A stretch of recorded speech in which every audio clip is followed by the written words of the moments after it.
Bonjour à tous, j'espère que vous allez bien. Donc dans cette nouvelle vidéo, on va parler de l'histoire de l'hyperinflation du Zimbabwe. Mais avant toute chose, n'oubliez pas de vous abonner à cette chaîne si ce n'est pas encore fait, de liker, de partager et d'activer la cloche pour ne manquer aucune autre vidéo. Et également, j'ai mis au point une formation complète de A à Z pour investir dans l'or, donc comprendre comment cela fonctionne dans l'économie, savoir comment acheter, comment stocker, comment vendre, comment importer et connaître la fiscalité. Et également, je parle un peu plus en détail de l'argent métal également. Également, j'ai mis deux ouvrages qui sont dans votre disposition dans l'espace de Amazon. Donc allez jeter un coup d'œil, j'en parlerai plus en détail à la fin de la vidéo.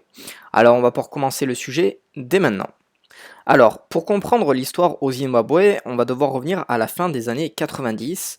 En fait, le Zimbabwe, c'était l'un des pays les plus prospères d'Afrique, avec une forte production, notamment agricole, et elles étaient détenues notamment par des caucasiens, c'est-à-dire des hommes blancs. Et il y a eu un effondrement de l'agriculture dans le début des années 2000. Pourquoi? En fait, il y a eu le président Robert Mugabe qui a lancé une réforme, on va dire assez brutale en 2000. C'était de redistribuer les terres agricoles de manière chaotique au peuple noir. Et du coup, ça a donné un résultat que la production agricole a chuté drastiquement. Donc il y a eu les récoltes qui représentaient une grande part de l'exportation. Tout cela s'est effondré et provoqué une baisse des devises étrangères disponibles. On a eu ce qu'on appelle le Fast Track Land Reform Program, donc a été mis en place par le président Robert Mugabe et qui a débuté au tout début des années 2000 et dont l'objectif initial était de corriger les injustices historiques liées à la colonisation. Et de ce fait, en fait, ils ont redistribué les terres euh, qui étaient aux blancs, ils vont les redistribuer aux noirs. Et de ce fait, on a eu des gros problèmes qui ont débuté, c'est-à-dire que les fermiers blancs ont été saisis sans compensation. On a eu ces terres qui ont été redistribuées à des fermiers noirs, dont la plupart d'entre eux, malheureusement, n'avaient ni l'expertise ni les ressources nécessaires pour gérer l'exploitation commerciale de ses propres fermes. Et également, on a eu les saisies qui ont été souvent accompagnées de violence, et ça s'est terminé des fois dans un bain de sang. Les conséquences de cela, c'est qu'il y a eu un effondrement de la production agricole au Zimbabwe, qui était autrefois surnommé le grenier à blé de l'Afrique, tout comme l'Ukraine qu'on surnomme le grenier à blé de l'Europe. Le Zimbabwe, c'était le grenier à blé. Et sa production a chuté de 60% entre 2000 à 2008. Ça a été quelque chose de catastrophique, dont on a eu l'effondrement de la production agricole, on a eu une crise alimentaire car malheureusement les récoltes ont entraîné des pénuries de nourriture généralisées au sein même de la population. On a eu une chute des investissements, notamment parce que les investisseurs étrangers, ils n'avaient plus la garantie du droit de propriété, vu qu'on leur spoilait leur propriété.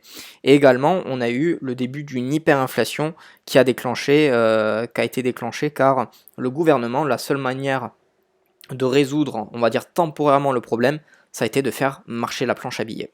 Avec l'effondrement de l'économie du pays qui s'est retrouvé dans des difficultés très compliquées, le gouvernement, en fait, sa seule solution, ça a été de lancer la planche à billets, notamment pour payer les fonctionnaires, la dette publique et financer même des projets sociaux. Mais l'économie ne produisait plus assez de biens et de services comparé à la masse monétaire qu'il y avait dans le système.